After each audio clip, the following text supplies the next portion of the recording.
Today we're giving this old book a second life. It served its purpose once, and now we're going to transform it into something new, something made by hand. I love the idea that nothing is wasted, even something worn or forgotten can become beautiful again. This shows that we can take something, use our creativity, and turn it into a beautiful masterpiece.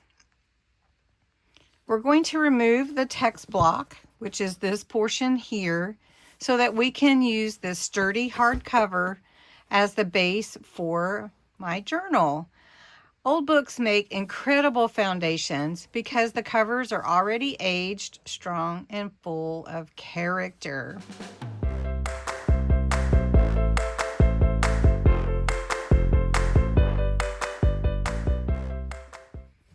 I always choose books that are damaged, outdated, incomplete, or not rare.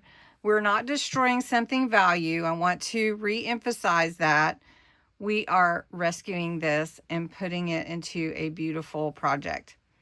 I'll show you how I remove this text block safely.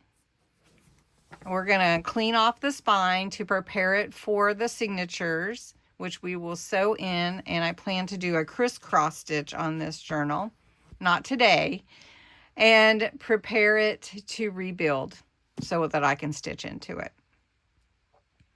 Because something that is handmade or made by hand always carries a story.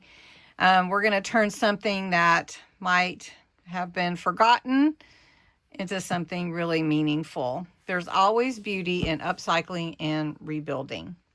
So let's get into it. I'm going to show you, this is the binding or the cover. This is your spine here. These are your hinges or your joints. So this is your external panel. On the inside, this is your internal panel, part of the cover. This is your text block. And I am not going to throw these pages away. I will reuse them. The easiest way to remove the text block of a book is to use a blade that is sharp, and I can cut into that hinge and we'll work the text block out without ripping or hurting the whole cover. To remove the text block, we're going to come to this hinge, take your sharp blade, be careful. This is not something that you would do with children. I wouldn't recommend. And you're going to take your blade right into that hinge and just lightly go over it. You'll start to see where that, oh, this one's coming apart really easily. You'll start to see where that glue was put in for this particular book.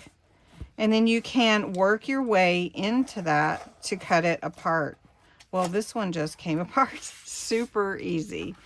I will tell you, not all of them come apart that easily.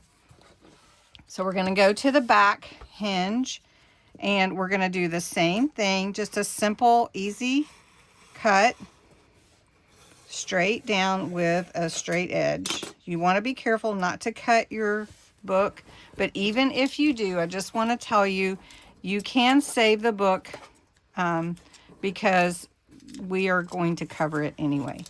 Now, because this part came off so easily, I want to check where this glue is. You see how much glue is right there. We're going to just work on that so that we don't cut our binding. And this one doesn't appear to be too super thick. So we're just going to cut through this glue. Yeah, I don't want to cut through that, and I might have. There we go. So we've cut the text block out.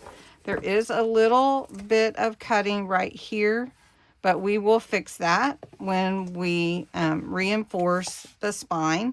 There's not a lot of cleanup in this one. And now this book is actually ready for me to cover it and prepare it for my journal. Thanks so much for watching, and I hope that you learned something. Post below if you have gutted a book before and what you found when you were gutting it. Did you like doing that, or did you find it difficult?